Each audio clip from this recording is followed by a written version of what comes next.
Namaku Raka, umurku 24 tahun. Cerita ini terjadi waktu aku masih semester akhir kuliah. Jadi, waktu itu aku ikut kegiatan relawan pendakian di Gunung Lawu. Kegiatannya sih positif, intinya bersih-bersih jalur pendakian dan edukasi soal buang sampah buat para pendaki. Aku daftar karena emang udah lama gak naik gunung, dan gue pikir seru juga kalau sekalian bisa bantu. Plus, katanya panitia udah kerjasama sama basecamp resmi, jadi aman. Pas hari H, kita kumpul di basecamp Cemoro Sewu, Magetan. Aku datang pagi-pagi banget karena dapat info dari panitia kalau kita harus mulai pendakian sebelum jam 10. Begitu sampai, suasana basecamp cukup rame, tapi terasa sepi juga.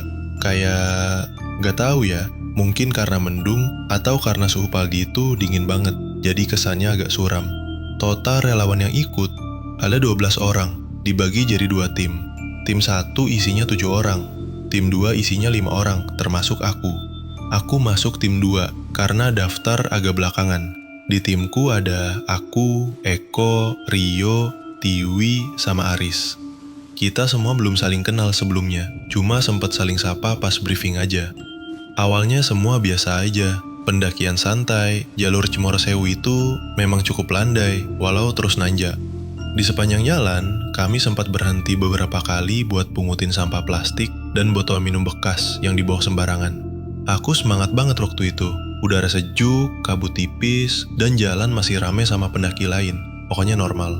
Tapi setelah lewat pos 2, mulai agak sepi. Beberapa pendaki nyusul naik lebih cepat, sebagian lagi turun. Jadi jalur mulai kosong. Disitulah Rio, teman satu timku, mulai kelihatan kesakitan. Katanya pergelangan kakinya keseleo gara-gara kepleset waktu ambil sampah di bawah batu. Akhirnya dia mutusin buat turun ditemenin salah satu panitia. Tinggal kami berempat. Pas sore, kabut makin tebal. Kayak kapas gede nutupin jalan. Bikin pandangan cuma bisa 2-3 meter ke depan. Kami mutusin buat buka tenda di sekitar area datar deket pos 3. Tempatnya agak masuk ke semak, gak jauh dari jalur, tapi cukup sepi. Katanya sih area itu biasa dipakai pendaki buat camp. Jadi kami pikir aman.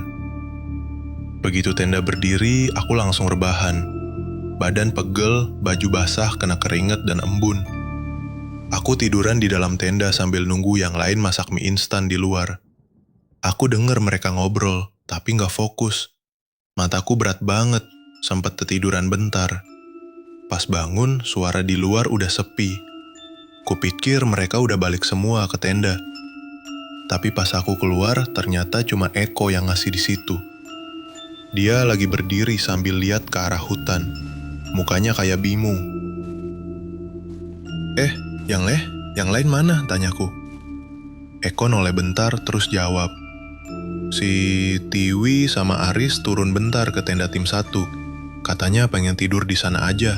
Gak enak katanya camp di sini. Aku heran juga, kenapa emangnya? Eko ngangkat bahu. Gak tahu, katanya hawanya gak enak. Aku sih biasa aja. Aku cuma angguk-angguk terus balik masuk ke tenda. Kupikir mungkin mereka capek atau pengen tidur rame-rame. Malam itu aku sendirian di tenda, cuma beralaskan matras tipis dan sleeping bag. Sekitar jam 11 malam, aku masih melek. Sumpah, rasanya susah tidur. Suara malam di gunung itu hening banget. Kadang angin bunyinya kayak bisikan. Ditambah dingin yang nusuk sampai ke tulang. Aku sempat mikir buat gabung ke tenda lain, tapi malas turun sendirian. Lagi asik ngebating gitu, tiba-tiba srek. Suara resleting tendaku kebuka pelan dari luar. Aku langsung duduk, jantungku deg-degan. Dari balik bayangan muncul kepala seseorang. "Bro, boleh gue tidur sini nggak? Capek banget," katanya. Aku ngeliat wajahnya samar-samar. Tapi aku kenal. Itu Eko. Aku langsung lega dan geser dikit buat kasih ruang. "Masuk aja kok, kirain siapa." Dia masuk pelan-pelan. Duduk sebentar, terus masuk ke sleeping bag yang satu lagi. Kami ngobrol sebentar soal pendakian tadi, soal jalur yang makin sepi, soal udara yang makin dingin. Tapi dari cara dia ngomong, aku ngerasa aneh. Nadanya datar, kayak kosong. Tapi aku pikir mungkin dia kecapean.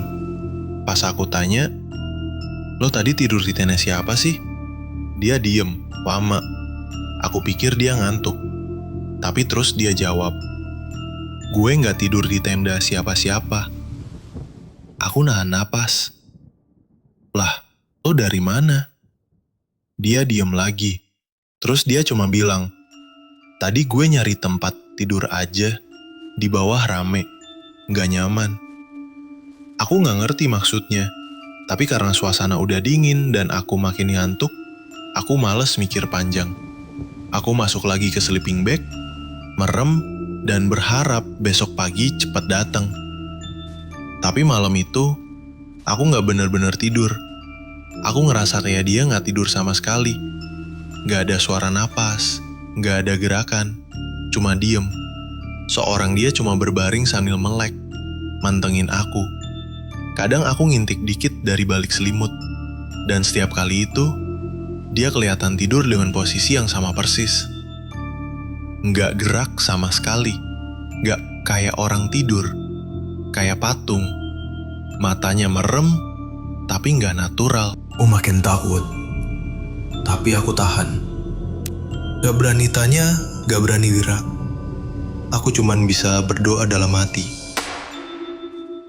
Sampai akhirnya aku ketiduran juga. Karena saking capeknya. Pagi-pagi, pas aku bangun, dia udah gak ada. Sleeping bag-nya masih rapi.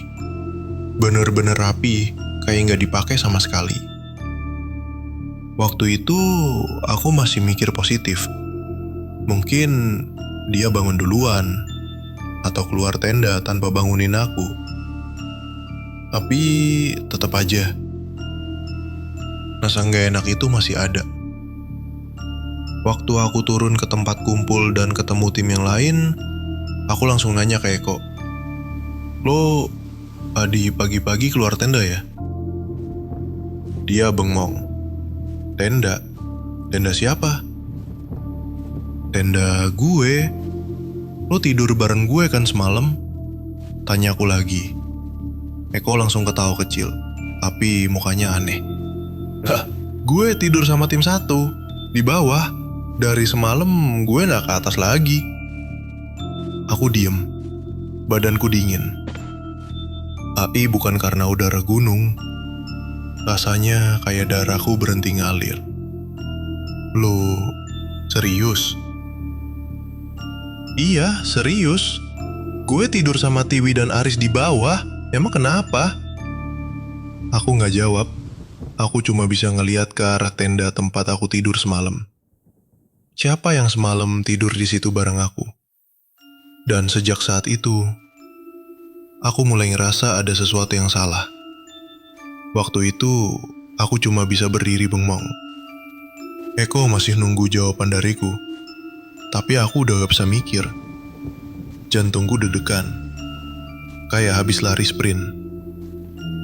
Jadi, siapa yang tidur semalam di sebelahku? Siapa yang ngobrol sama aku? Yang masuk ke tenda pelan-pelan? Yang bilang capek dan minta tidur bareng? Aku ngerasa keringat dingin mulai netes dari pelipis. Padahal, udara pagi itu dingin banget. Aku coba ketawa kecil, kayak ngejok saja. "Yah, jangan-jangan gue halu kali ya?" Tapi Eko malah serius. Dia ngeliatin aku lama, terus tanya pelan, "Lo beneran ngerasa semalam gue tidur di tenda lo?" Aku angguk pelan. Gue lihat lo masuk, duduk, terus kita ngobrol. Gue yakin itu lo. Mukanya, bajunya, sama. Dia gak jawab. Tapi aku lihat dari matanya, dia juga mulai ngerasa aneh. Akhirnya, kami balik ke tenda. Aku buka resleting sleeping bag yang katanya dipakai Eko semalam. Dalamnya kosong. Gak ada tanda-tanda pernah dipakai orang. Gak ada lipatan, gak ada bau tubuh, bahkan gak ada bekas tekanan di matras. Rapi kayak dari kemarin gak disentuh sama sekali. Lo yakin lo gak naik ke sini semalam? Tanyaku sekali lagi. Walau dalam hati udah tahu jawabannya. Eko cuma geleng pelan. Semenjak itu, aku mulai ngerasa gak tenang. Setiap kali ngelirik ke semak-semak atau pepohonan di sekitar tenda, aku ngerasa kayak ada yang ngintip. Kayak ada mata yang ngawasin dari balik kabut. Kami lanjutin aktivitas hari itu seperti biasa. Tapi, suasananya udah beda. Tiwi dan Aris juga cerita. Semalam mereka dengar suara langkah kaki di sekitar tenda mereka. Suaranya berat dan pelan. Waktu mereka lihat keluar, gak ada siapa-siapa. Mereka pikir itu aku atau Eko. Tapi setelah kami cerita masing-masing, ternyata nggak ada yang jalan keliling semalam. Siangnya, kami naik ke pos 4 buat lanjut edukasi ke pendaki-pendaki lain. Tapi sepanjang jalan, pikiranku masih nggak tenang. Dan mulai ada hal-hal kecil yang bikin bulu kuduku makin sering berdiri. Pertama, aku sempat lihat bayangan hitam tinggi banget berdiri di balik pohon besar. Bayangan itu tinggi, jauh lebih tinggi dari orang normal, dan rambutnya panjang banget sampai ke tanah. Tapi waktu aku kedip hilang. Kedua, aku sempat ngedenger suara orang manggil dari balik kabut. Suaranya kecil, kayak dari jauh. Tapi anehnya, dia manggil nama aku.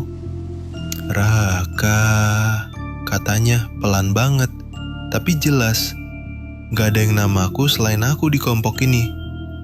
Aku pikir itu cuma perasaanku aja. Tapi saat sore, waktu kami balik ke tenda, aku lihat sesuatu yang bikin napasku sesek. Di depan tenda, tepat di tempat aku duduk semalam, ada jejak tanah basah. Kayak bekas kaki telanjang. Tapi ukurannya aneh. Panjang, kurus, dan cuma 4 jari. Nggak kayak kaki manusia. Aku nunjukin ke Eko, tapi pas dia lihat, jejak itu udah gak ada. Apa lu kecapean, Kak? Katanya. Tapi mukanya mulai pucat juga. Dia mungkin pengen nenangin aku, tapi aku yakin dia juga ngerasa hal yang sama. Ada yang gak beres di sini. Malam kedua, aku bilang aku gak mau tidur sendirian. Aku ajak Eko buat tidur bareng di tenda gue, dan dia setuju. Awalnya aku kira dengan ada teman di sebelah, aku bisa tidur nyenyak. Tapi kenyataannya lebih parah. Sekitar tengah malam, aku kebangun. Suasana tenda gelap, cuma senter kecil di pojok yang nyala redup. Di sebelahku, Eko lagi tidur. Napasnya pelan, teratur. Tapi waktu aku ngintip keluar sleeping bag, aku ngeliat seseorang duduk di depan pintu tenda. Dia duduk nunduk, rambutnya panjang banget, nutupin wajah. Bajunya lusuh, kayak baju pendaki zaman dulu. Tapi anehnya, dia diem aja, gak gerak sedikit pun. Aku kira itu Aris atau Tiwi. Mungkin lagi kepanasan dan nyari udara di luar. Tapi, waktu aku panggil pelan, "Lo siapa?" Dia gak jawab, gak nengok, gak bereaksi, cuma diem. Terus, perlahan dia nyanyi. Suaranya lirih banget. Lagunya, aku gak ngerti liriknya, kayak bahasa Jawa kuno. Tapi nadanya mirip tembang anak-anak.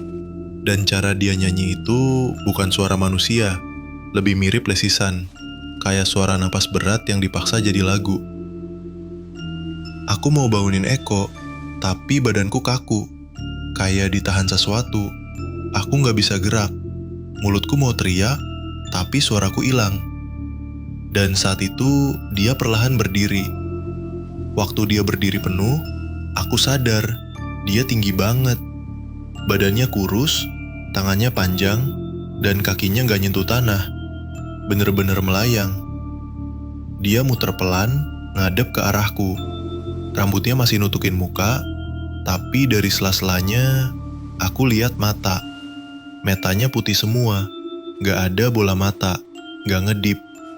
Dan dari matanya, netes darah hitam yang kental kayak oli.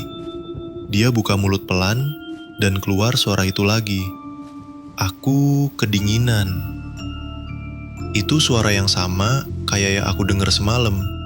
Suara yang bukan keluar dari tenggorokan. Suara kosong, serak, dan dingin. Aku pingsan. Waktu aku kebangun, matahari udah terbit. Eko masih tidur di sebelahku. Di luar tenda, semua orang udah pada sibuk siap-siap turun. Aku duduk lama, napas mos-mosan. Eko bangun dan melihat aku kayak bingung. Lo kenapa? Aku nggak jawab. Aku cuma lihat tanganku gemeteran. Dan pas aku keluar tenda, di tanah depan pintu, aku lihat lagi jejak itu. Jejak kaki aneh, panjang, telanjang, 4 jari. Dan aku tahu, yang semalam duduk di depan tenda itu bukan manusia. Aku nggak bisa bilang ke siapa-siapa soal kejadian semalam. Takut dikira ngigau, atau lebih parah, mereka malah takut sendiri. Tapi sepanjang perjalanan turun gunung, pikiranku penuh sama sosok itu. Bayangan rambut panjangnya, matanya yang putih semua, dan suara seraknya waktu bilang, aku kedinginan. Aku yakin itu bukan mimpi. Gak mungkin. Semua terlalu nyata. Apalagi bekas jejak itu. Itu bukan halusinasi. Sampai akhirnya, kami sampai di base camp sekitar sore. Semua orang lega bisa turun dengan selamat. Tapi aku malah ngerasa makin berat di dada. Rasanya kayak ninggalin sesuatu di atas. Tapi juga bawa pulang sesuatu yang gak seharusnya ikut. Malam itu aku tidur di base camp. Beberapa orang langsung balik ke rumah masing-masing. Tapi aku sama Eko dan 2 panitia milih nginep semalam dulu karena udah capek banget. Di kamar base camp yang cukup sempit, aku tidur di pojok deket jendela. Jam 2 pagi, aku kebangun karena kebelet pipis. Base camp lagi sepi banget. Lampu lorong mati. Cuma ada suara kipas angin muter pelan di langit-langit. Waktu aku jalan ke kamar mandi, aku lewatin lorong panjang. Di ujung lorong, ada kaca besar. Dan aku ngeliat pantulan bayangan dari situ. Awalnya kupikir itu cuma bayangan sendiri. Tapi posisi pantulannya nggak masuk akal. Bayangan itu berdiri diam di ujung lorong. Gak ngikutin gerakanku. Aku berhenti, bayangan itu tetap diam. Aku maju 2 langkah. Bayangan itu gak gerak. Tapi matanya kelihatan. Matanya putih semua, kayak yang kulihat di gunung. Aku gak pikir panjang. Aku lari balik ke kamar, nutup pintu, dan gak keluar lagi sampai pagi. Besoknya aku langsung pulang ke rumah orang tua di Solo. Kupikir setelah jauh dari gunung dan base camp, semuanya bakal normal lagi. Tapi ternyata enggak. Selama seminggu di rumah, tiap malam aku mimpiin hal yang sama. Aku selalu mimpi lagi tidur di dalam tenda dan sosok itu masuk lagi, merangkak pelan dari pintu. Tangannya panjang banget, gerakannya lambat dan tiap dia buka mulut, keluar suara dingin itu lagi. Aku kedinginan. Boleh tidur di sebelahmu? Mimpi itu berulang terus, dan setiap bangun, aku keringetan, napas mos-mosan. Kadang bantalku basah, bukan cuma karena keringet, tapi juga ada bekas tanah. Serius, tanah basah kayak dari dalam hutan. Aku bahkan sempat simpen bantalnya ke ember karena baunya aneh banget. Aku akhirnya cerita ke orang tuaku, dan mereka langsung minta aku ke orang pintar. Bapak bawa aku ke salah satu tokoh spiritual di dekat lereng Gunung Lawu. Namanya Mbah Rono. Begitu aku duduk di depan Mbah Rono, dia langsung ngeliatin aku lama. Matanya tajam banget, kayak bisa nembus isi kepala. Kue nemoni penggawa lawas, katanya pelan. Aku nggak ngerti. Dia nganjutin. Gunung Lawu itu tempatnya para lelembut. Banyak yang udah tinggal di sana sejak zaman dulu.